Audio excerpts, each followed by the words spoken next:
कराची गुल प्लाजा में आग लगने का वाकया पहली मंजिल पर मौजूद मस्जिद में कुरान पाक महफूज रहे। मस्जिद में बिछाई गई दरियां और दीगर सामान भी महफूज रहा। रेस्क्यू एहलकार का कहना है कि मस्जिद के करीब और अंदर अब भी बहुत ज्यादा हीट है। कराची गुल प्लाजा में आग लगने का वाकया पहली मंजिल पर मौजूद मस्जिद में कुरान पाक महफूज रहे। मस्जिद में बिछाई गई दरियां और दीगर सामान भी महफूज रहा। रेस्क्यू एहलकार का कहना है कि मस्जिद के करीब और अंदर अब भी बहुत ज्यादा हीट है।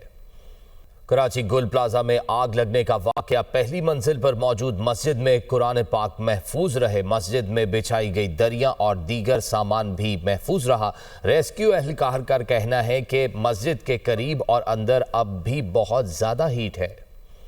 कराची गुल प्लाजा में आग लगने का वाकया पहली मंजिल पर मौजूद मस्जिद में कुरान पाक महफूज रहे। मस्जिद में बिछाई गई दरियां और दीगर सामान भी महफूज रहा। रेस्क्यू एहलकार का कहना है कि मस्जिद के करीब और अंदर अब भी बहुत ज्यादा हीट है।